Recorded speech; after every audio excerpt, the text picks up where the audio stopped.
Lilen sa natam van kana panin kar kalan liau cha na Abraham bantukin volai hoi kom lot iken sual hi apoi thing then ton man selo pathia ngai siat lai ka pha katak sa chu har man se ka tharau ai lo boy ba nang ma o ka thai chun lung long na kin ka khate kanun na lam tlua na nang ma o thai ka du bi hi velai hoi kom u le na nu pa ka ngai lo zong na apoi lo nang ma he chun kai lo na ka ting ko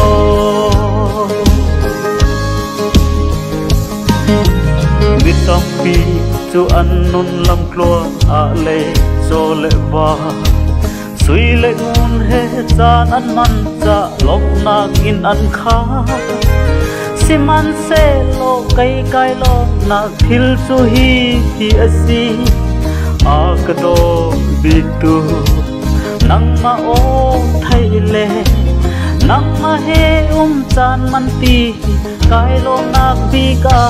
si o boy ba nang ma o ka thai chung lung long na kin ka khate kanun na lam lua na nang ma o thai ka du bi i velai hoi kom u le na nu pa ka ngai lo zong a apoi lo nang ma he chun kai lo na ling ko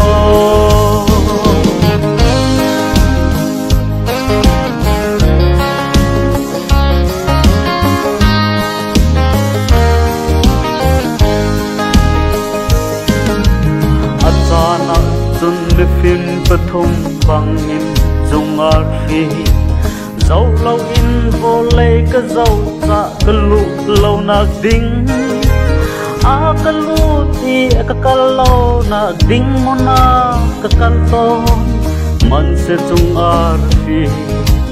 na cái ta lâu na cái dâu pi than ilam ding a na ka thoi than go mo boy ba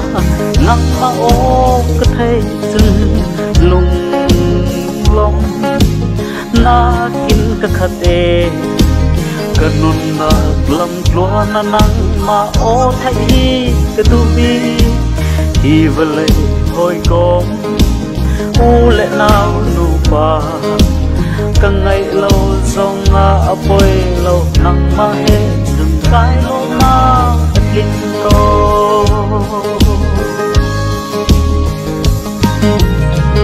suara atai nak tukan petia o si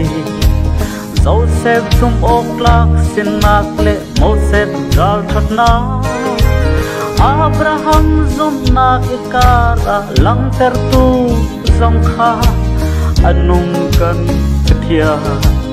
nang ma o si kan rang le kan mi pruning na o kan thai ter ko boy ba nang ma o thai chung lung long na kin ka khate kanun na lam tlua na nang ma o thai ka du bi i velai hoi kom u le nau nu pa ka ngai lo zong a apoi lo nang ma he kai lo na lo i velai hoi kom u le nau nu pa ka ngai lo zong a apoi lo nang ma he kai lo na lo